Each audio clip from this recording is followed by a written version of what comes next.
I'm not sure if I've ever made a video on this channel about another Australian creator before. Sure, we have famous people like Laserbeam and Muselk and Lachlan, but usually not something that could or would warrant a commentary style video. But John Swan is returning to YouTube. If you're a fan of John Swan, you'll probably know that he has already technically returned to YouTube, and for the audience watching this, I think it's important to note that he has already made videos since he took a hiatus, these being about Mixer and NFTs, well, at least given what's publicly available. He has also posted a couple of videos on his second channel and 3 TikToks to date since the hiatus. But what made me want to make this video was this community post about Chris Hansen. This seems to imply that he is going back to what he's known for, making videos about Chris Hansen. And I say this because as of writing this, his most popular video on the platform is about Chris Hansen, and 2 of his top 4 most viewed videos are about him as well. And his shortest video to date about Chris Hansen is 35 minutes long. And this plays into his YouTube description of making documentary style videos about online culture, which in all honesty is something that I wish I had the patience to even try and create. And I definitely admire his editing. His 2 most recent videos have been between 10 and 12 minutes long, which although you can present a lot of information, it likely isn't considered a deep dive like his multiple 40-minute plus videos. It was seen as a reliable source until his controversy earlier this year, which meant his credibility had effectively vanished. The effect of this can still be seen in the like ratio of his videos. He would usually get 95% plus likes on his videos, with his 2 most recent main channel videos getting under 80%. He also continues to lose subs. In fact, since he left social media in March, he has not had a month where he has gained subscribers. Although he may have in the months where it says 0 subscribers, it does not count on Social Blade unless it's 1,000 or more, based on his subscriber count, given that he has more than 100,000 subscribers. Whereas if it was my channel, for example, 10 plus is included and minus 10 is also included in a Social Blade count, and also if I were to have in the hundreds of subscribers, it would be 1 by 1.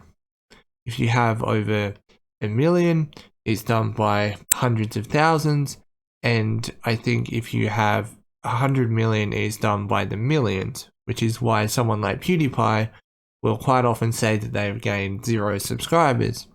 He has lost 10,000 subscribers, which is like 5% of his audience, which isn't much, especially for what happened. If you compare it to something like Creepshow Art, she lost 25%. It's also strange that he lost 5% of his audience, but over 20% of his videos are disliked. This may imply that people hate watched him or watched his videos but didn't feel like they should subscribe at the time.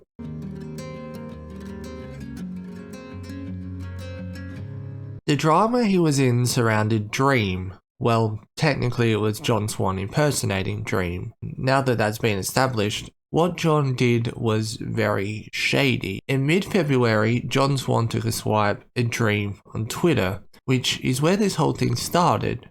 But of course, if you attack someone like Dream, the famous Minecraft YouTuber, you're bound to be met with stans who protect their favorite creators no matter what. Or usually, at least. I've seen it happen when I've made videos about people. Although in kind of a surprising move, Dream actually responded to John Swan on Reddit after someone posted a screenshot of his tweet. Although it may not be surprising that John was closing in on 200,000 subscribers, but what Dream said is where things really kicked off. What I mean by the previous comment about 200,000 subscribers is that John Swan had and still technically has an influence over how people can see other creators, which is potentially why Dream thought the need to comment.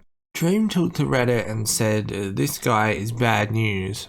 A while back, right after I interviewed him for a Minecraft documentary, he changed his profile picture and name on Discord to mine and started DMing people pretending to be me. He sent the N-word and a lot of stuff, as well as said sexual stuff while claiming that it was me and giving his main Twitter to vouch, where he would then from his main Twitter vouch that it was me and say that we were amazing friends and link the documentary to quote unquote prove it. Once I confronted him about it, very nicely given the circumstances, he said that his friend had hacked his accounts and done it. I didn't reply to him and unfollowed him, and I don't think he is super fond of me since then. At the time of this happening, which was a year earlier, John had said to someone who was messaged by the fake Dream that the 12-year-old autistic family member was the one who had posed as Dream and said the things in the messages, which by the way was said to include the N-word and a not safe for work Minecraft mod. Dream went on to stream to a lot of people and talk about the situation, which led to things like John Swan lied trending on Twitter that day. Then Keemstar tried to set up a debate between the two, which John didn't show up to, citing that he was not given enough time to prepare. Although Keemstar went on to say that unlike John had claimed that he was given a couple of hours. As John was quite respected at the time, if John said that he didn't do it, his friends had no reason not to believe him, and some of them continued to support him and back him at the time, and most of them have been deleted since, like this one. Lieutenant Cobra actually had a conversation with John right before this alleged Discord takeover. The most current conversations would have been Lieutenant Cobra and Harley. For the audience who don't have an idea, because we went through that very quickly, is that basically yesterday there was new evidence. The conversations in question on Discord are from the 7th of February 2020, and these screenshots that have been released by Lieutenant Cobra are from the night before the 6th of February 2020, where he sent John Swan DMs between him and Harley, where they were having problems, and the DMs clearly show that. So the argument is, because this would seemingly benefit John, is that if his kid was to log on to John Swan's Discord on the 7th, as John claims he did, these messages between Lieutenant Cobra and Harley would have been probably one of the first things he saw, so he would have known, he could have plausibly known about Lieutenant Cobra and Harley's problems, and the message he sent to Harley was only things not working out with Lieutenant Cobra. It wasn't incredibly insightful or as if he had crazy knowledge about it. It's pretty face value. So it makes it plausible anyway. It makes it more plausible than it was that before. This little kid could have gone on the account and seen that. So This does completely back up John's story. So for a while it was simply John's word against Dream's. John was sticking by saying that it was a lie until he couldn't anymore. He later admitted that he was lying and that he was involved in sending the messages, saying, "I told a lie and I thought it would never get brought back up again. I have let you all down, I am ashamed and disappointed in myself, and I'm sorry." And then he went on hiatus, lost a bunch of followers, subscribers, and didn't upload for a while. But then comes now, he's back. Now, I have some questions, and these are rhetorical, although if you want to answer them in the comments, I'm more than happy to have a conversation about it. How do you possibly go on to trust a creator that does something like this? I do think it's important to note that John is 20 years old, and when the video that Dream mentioned came out, he was 18, presumably being 18 when the initial messages were sent. In saying that, keeping up the lie is a big issue in my eyes. To have people defend you because why would you lie about something like that? And to just go along with it is just stupid, and it says a lot about someone's character. Maybe John will learn or has learned, and people are free to learn from mistakes. But I think in this case, the cloud over his content is justified. And I think it makes sense people will always question his motives and intent from now on. I don't think that age or subscriber count is something that can excuse what was done.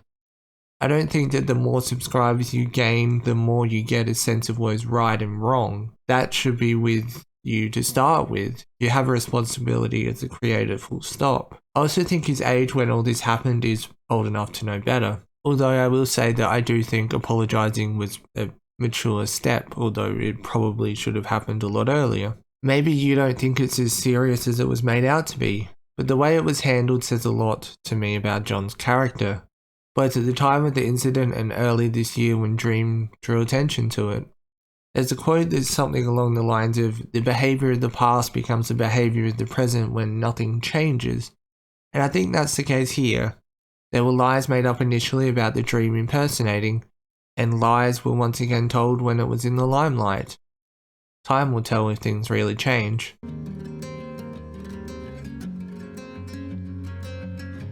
Just before I go, I think it's important to note that In the segment surrounding the Dream and John drama, I did leave out a few things. What I said was the basic synopsis of what happened. But if you want to know more, I implore you to look further into it. There'll be links in the description to videos that explore this further. John Swan also put out a video in May that's now unlisted called I Empathize with Dream. I just want you to know that I've seen that video and I don't think it's relevant to this video, hence why I didn't mention it or put it in the Dream and John segment. John has also made a couple of videos about Creepshow art, interestingly enough. He seems to unlist his live streams afterwards, so I'm not too sure if he's done more outside of the Creepshow art stream. And he also did the TikTok, which was in his TikTok since his hiatus, and he also uploaded it to his second channel. Also, there was another drama surrounding John and Pyman that I didn't mention because I didn't think it was relevant for this video, as this is just purely about the Dream situation and how that may hinder his return to YouTube. Let me know your thoughts in the comment section below, but yeah, thanks for watching this video. Hopefully you found it interesting. Have a nice day and peace.